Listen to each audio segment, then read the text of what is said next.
We get the joke. He has a butt crack. Why are we dwelling on this, making this a thing? I'm sorry. Okay. Mr. McGregor just died. There isn't a single good choice that they have made in this soundtrack yet. I'm slowly losing my mind. Oh, I bet you think you're so clever coming up with these. I hate. I know this isn't funny, but I just hate. But no, now it's actually giving me something to say. And that something is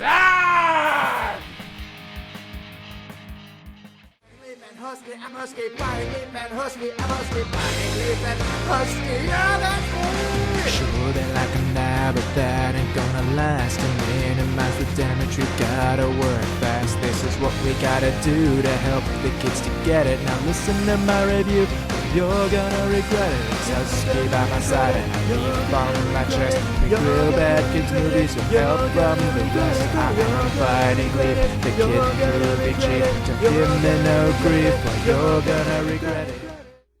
Hi, Internet! So, did you miss us? Welcome back to You're Gonna Regret It with your hosts, Fighting Leaf and Husky the Wolf. Part of the reason it's taken so long for us to make this video is because we made a promise that we really should not have. Yeah, this movie, it sucks. No, it's not the fact that it sucks that we shouldn't have made this promise. We just didn't want to review this movie. It was very difficult for me to get up the motivation to set up the camera and get all the things together I needed to talk about Peter Rabbit. If any of you remember our review of the movie Hop, well, this is a very similar situation. I don't know if this is a trend with terrible live-action rabbit movies, but the two we've seen have definitely been so terrible as to cause massive delays for videos to release. Not just because of the quality of the film, but because we just don't want to talk about them. But hey, everything's set up, and now it's time to delve into this movie that we've been trying to put off for months now.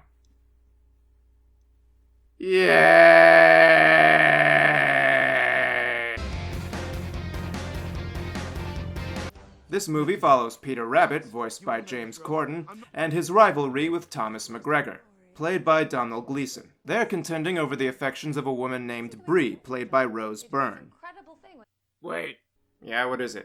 this movie, Yeah? this movie about a rabbit and two humans. Spit it out, Husky. Anything but a... Love triangle.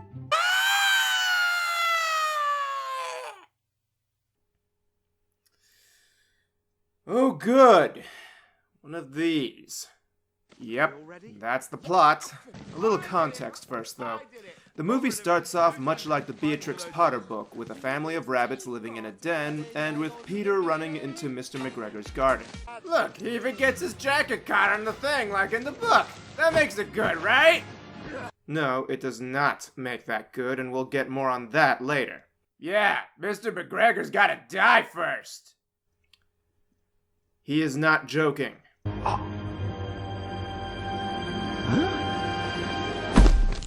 That's messed up. One thing I hear all the time from people is that, oh, kids' movies, they don't need to be good. Kids will be amused no matter what garbage you throw up on the screen. And as much as I hate that particular line of thinking, for more reasons than I care to get into right now, This movie doesn't get to use that argument. but we're getting ahead of ourselves. So after Beardman dies, his great-nephew Thomas shows up to take over the property to sell it again. Then he falls for Bree, but Peter's like, hey, that's my human! And they start doing horrible stuff to each other, and then stuff explodes, and everyone hates each other! Technically accurate, yes, that is the basic crux of the film, but now it's time to get into the meat of things. Let's get to know these morons, shall we? Time to talk characters! Now let's start with the least important characters first, these animals in the field. We don't get to know them real well, but there are a few with actual gimmicks to them. Pigsy is prissy, but still a pig. I'll just take one. This fox guy gets naked for reasons. And this deer Headlights. doesn't know how deer work. Deer actually have a pretty good camouflage for their natural environment. When they sense danger, their natural instinct is to hold perfectly still, and that actually helps protect them from predators. But thanks, movie, for perpetuating the common myth about deer in the headlights yet again. You done? No, actually I'm not done. Human beings actually react in very much the same way. Yeah, you're done. Moving on! Now on to some actually important characters. These are Peter Rabbit's siblings, Flopsy, Bopsy, and Cottontail, voiced by Margot Robbie, Elizabeth Debicki, and Daisy Ridley, respectively. Now, I can't keep track of who's who, and I don't remotely care. All you need to know is that one sometimes says creepy stuff like this. Why, are you afraid I'm gonna get my foot caught in a trap and I'll have to gnaw it off and then you'll call me Stumpy for the rest of my life and I'll have a horrifying scar, but all the real scars will be on the inside? And the other two argue about who's oldest or something. I hope you appreciate this, Flopsy. I never got to travel when I was your age. What? You were my age like three ago. It goes so fast. They do technically have an arc and a punchline, but it's dumb. And I don't care to talk about it because I barely remembered that it happened. Wait, why do you get to be in charge? Because I'm the oldest. By 16 seconds? Very Mopsy. Sweet Mopsy. Wait, you both know that I'm the oldest, right? Huh? Yeah, that was worth it. Yeah. But why bother giving important roles to characters who are actually in the story when we can give more of the spotlight to someone who actually was technically not? Oh. I want to talk about the dead guy. Yeah, that ain't weird or messed up at all. No one asked you. Not just yet, Husky. First, there's one more character we need to tackle. This is Benjamin Rabbit, voiced by Colin Moody. He was mentioned in the book, but is not actually present there, and yet he has a much larger role than Flopsy, Mopsy, or Cottontail combined. Granted, those three didn't do a lot in the book either, but that's still more than this guy got. The reason Benjamin was added to the story was probably for similar reasons as to why the other YB was added to the film adaptation of Coraline, which was to give the titular character someone to talk to while she goes out wandering the strange world. Doing stuff by yourself for a while works in books, but not really so well in movies. Or at least that's common wisdom. That seems to be what they were going for here, but we're not saying that he's just an extension of Peter here. Yeah, like here, he gets captured by Thomas McGregor and is about to be thrown into the river. After they get him back, we sort of see the first seeds of character development for Peter when Benjamin calls him out for being horribly irresponsible. Close one, huh? I could have been killed. And not just me. What if he got the girls? This isn't a joke, Peter. I know. I'm sorry. He doesn't technically have much of an arc, but no one really does outside of Peter and Thomas McGregor. I want to talk about dead meat now. Alright. Yeah! So this beard man here is Mr. McGregor, played by Sam Neill. In the book, he was just a guy trying to keep rabbits from messing up his garden. Rabbits are actually a very serious pest to farmers and can do extensive damage to crops. But, as is the case with many movies we review, this film has decided to portray anyone who's trying to protect their stuff and property as cartoonish villains just for doing their jobs. We've seen it with park rangers, dog catchers, and beekeepers, and so on. Why is that, you may ask? Because we need a villain who's over-the-top evil enough to make our heroic character look good by comparison. So yeah, this guy is not the actual antagonist because, in spite of him catching Peter and ready to make him into a pie, he... dead! For real this time. Basically because he ate nothing but garbage for decades of his life and then heart attack. Hey kids, you like dead people? Super dead! It's like someone saw this clip from Muppet Treasure Island. till somebody loses an... Captain? We're standing in a room with a dead guy! And didn't quite get why it worked. It wasn't meant to be just funny, it was meant to be legitimately terrifying. Mr. McGregor's death here was just... convenient. That again is part of why the whole "it's for children, it doesn't need to be good" doesn't hold a lot of weight here. But we're getting too deep into that right now. There are two other characters we need to talk about. Peter Rabbit and Thomas McGregor. We're tackling these guys together because the whole freaking movie is built around their interaction with each other. Peter is a wisecracking troublemaker with a vendetta against the McGregor household for the murder of his father, For kids! and devotes his life to sneaking into their garden to steal food. You'd think with all the veggies he grows, Mr. McGregor's diet would be a little less deadly. Oh yeah, when we call this guy a wisecracker, we mean things like... Sorry you had to hear that. It's okay, we're family. This is a safe space. It's the dressing. Get it on the side. Or just have a drizzle of lemon. It'll change your life. Trust me. Ridicio! I'll tell you what's ridicio. How easy it is to steal this man's vegetables. Ah! Because ridicio sounds like ridiculous. Don't explain the joke! He's constantly trying to be funny, but he never actually gets there. This movie has a lot in common with B-Movie for that reason. Wait, wasn't there another rabbit movie we watched? I'm sorry if I dented your bumper with my face and body. Do you want me to look for some baby aspirin? Or... No, you save it. You might run over a baby. No, I can't think of any. Thomas McGregor is Mr. McGregor's great-nephew, and he is as directly opposed to Peter in personality as a character could be. This is Peter. With privilege comes responsibility. I'm sorry, I almost got through that with a straight face. And here's Thomas. You've got to toss and fluff, toss and fluff. It's the small things. You mustn't be afraid to really get in there, gang. Our toilets should be clean as a drinking fountain. Thomas is an insufferable control freak and is painted as a very unlikable villain early on. There's this bit after he inherits his great-uncle's place, because dead.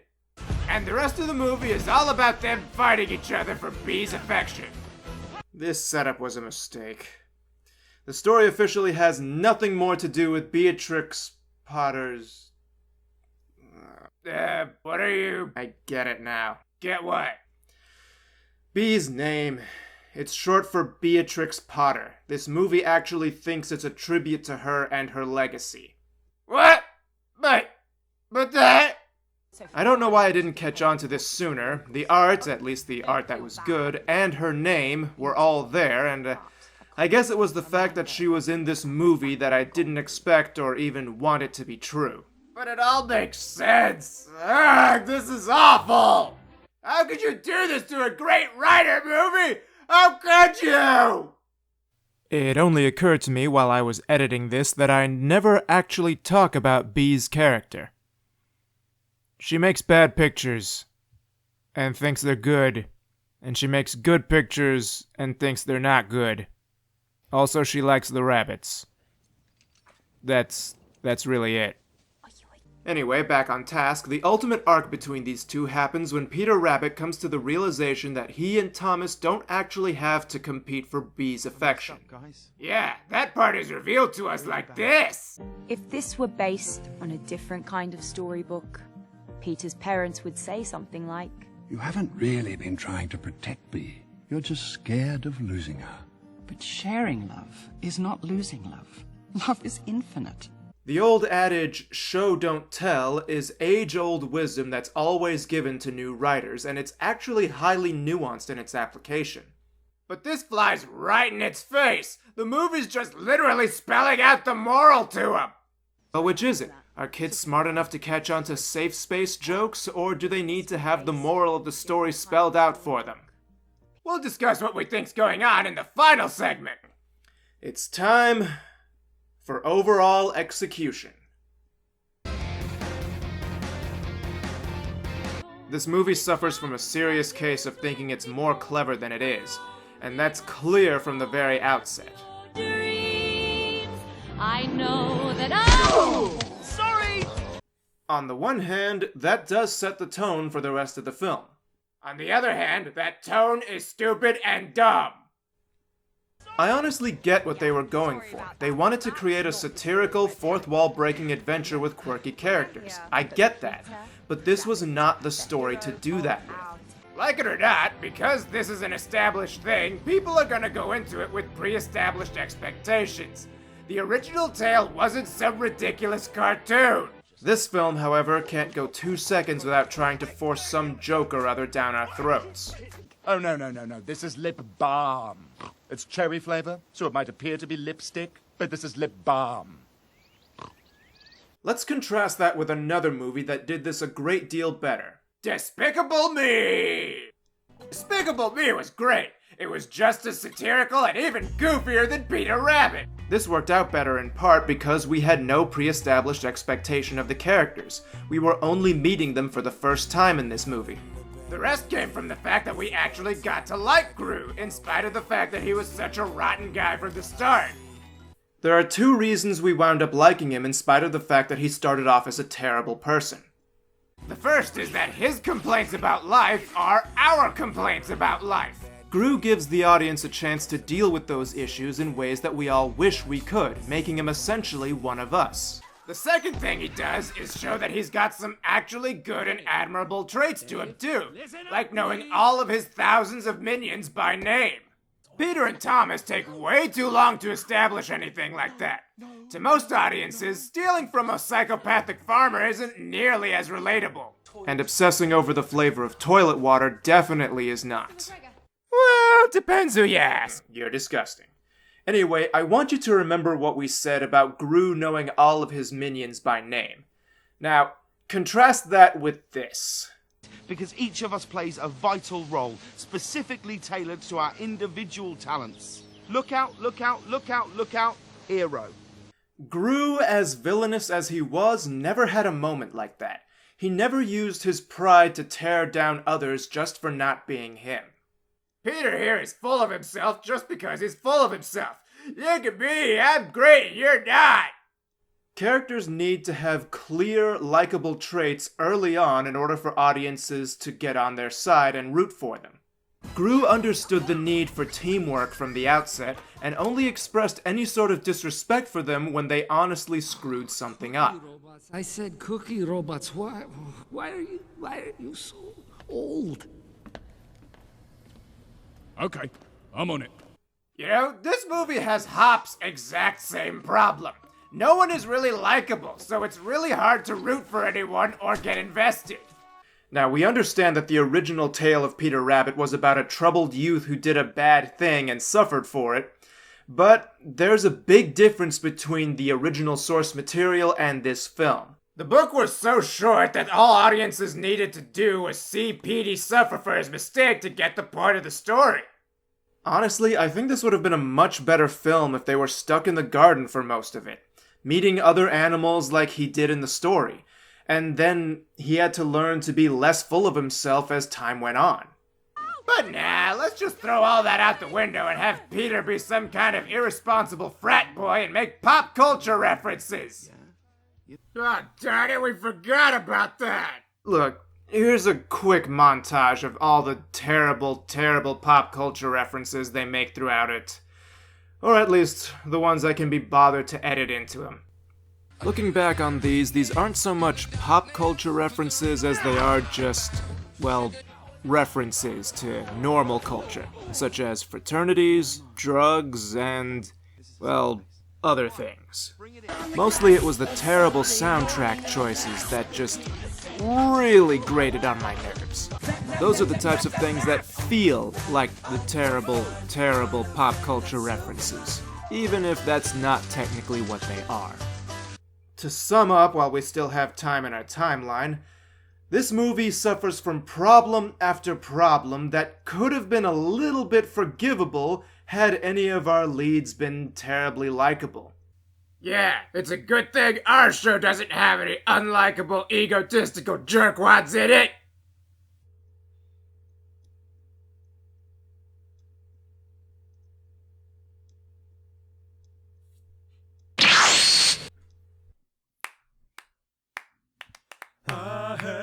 everyone, I really, really do. I hate everyone, I hate them like a poop. I hate everyone and everything they do. Oh, I hate everyone and you.